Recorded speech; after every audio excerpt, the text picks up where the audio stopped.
simpleng ano lang. Nanood ba kayo anime? Syempre. Watchers? Simula bata. Si Pao.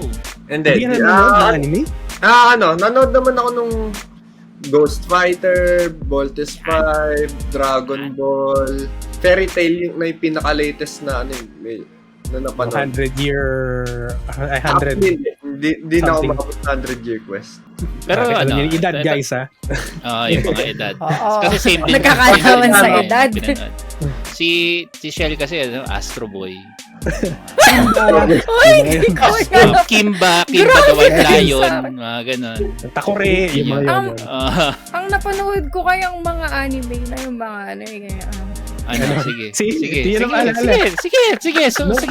ka. Sige. Jujutsu Kaisen, ganon. Sige. Mga bago. Sige. Bago, kunwari. Ito, yung susunod na tanong dito, kahit nasagutin nyo na lang sa, sa konsensya nyo. Pag nung nanonood ba kayo ng anime, legal ba o illegal?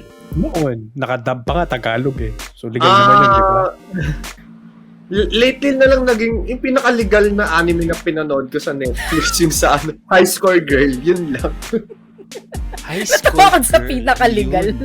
Do you sail the high seas? Pagka kaya nandun si Luffy pagka nanonood kayo Sometimes, ng anime. pag naghahanap ka ng uncensored version, kailangan. Patay tayo dyan eh. Yan ang Kapag wala sa mga sa mga may subscription ako. Saan ka may Tinitignan ko subscription? sa mga- Saan? Anong mga Sa subscription mo? Netflix ko, grabe kayo. The Pirate Bay. Bakit? Ano to?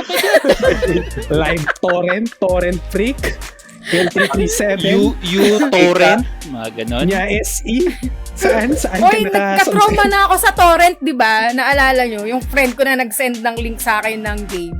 Navirusan yung ko. Yan, click ka kasi ng click kung ano mga Hindi. sinesend kayo. Kaya hindi na ako nag-torrent. Sure. Sure. Hindi kasi may lumabas na article sa Anime Senpai. Medyo legit. related. Si Senpai. Si Senpai to eh. Ang sabi kasi dito, merong mga big names sa industry na nagpo-push for a way to cut internet access dun sa mga nanonood ng anime illegally. You mean underage or Based dun sa pagkakabasa ko, mukhang ito yung mga yung sailing the high seas, mga One Piece, okay? mga One Piece. Pare panonood ka dun sa yung mga uploaded na na hindi licensed na mga ganun. So, Okay. according kay Senpai, kay Ani Senpai, nag-start to kay UMG tsaka kay Capital Records. Ang nangyari dito is sinatarget nila yung mga ISP providers o yung mga internet service providers. Naglabas sila ng lawsuit that challenges yung protection ng mga Digital Millennium Copyright Act or yung DMCA. Yung law na to lumabas to 1998 pa eh. Ang sabi kasi dito, yung DMCA, pinapabayaan niya yung mga ISPs to avoid liability kung meron sila mga policies dealing with repeat infringer. So ibig sabihin, kahit na kaya yung mga kuwari na download illegally, mga nanonood illegally, walang sagutin yung ISP. Kaya wala silang ginagawa regulation doon kasi walang sagutin yung ISP mismo.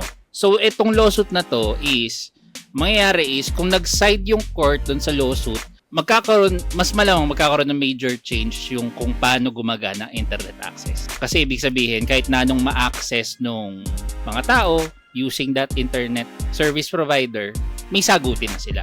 Lalo na if they're accessing something illegally. So, malamang may mga magsa-start dyan na ika-cut off yung mga users based sa mga most probably unproven na mga complaints. Kuwari may nag-complain kinomplain nila, itong user na to, itong bahay na to, lagi nagda-download yan ng kung ano-ano, mga ganyan. So, that's all. Ayun. And that's all our topics for today. So, kung meron kayong topic suggestion, feel free to leave comments sa mga videos na makikita nyo kami. And, shoutout po sa mga sumusunod. Okay, shoutouts kay Antagonize, kila Agile, kila Artwaltz, kila Daddy Brando. Salamat, piniem mo ako. Kung hindi ko pa nakita yung PM ni Zero. Sorry. Ay, shoutouts kay Tempe, kila Ellie Art, kila Excelsior, kila Kuya Enz, kila Miracle Cooper, kay Reconnecting PH, kay Tito Strider Ben, kay Idol Sunny Night, kay Sid the Great, kay Tito Jordy, and kay Vita at Victoria. Ay, And ganun pala yun. thank you. Ganun pala yun. Ganun pala Ganun yun. Very, very nice. Kay Very Vince Terzo nice, brother ko, very sa laging nice. nanonood ng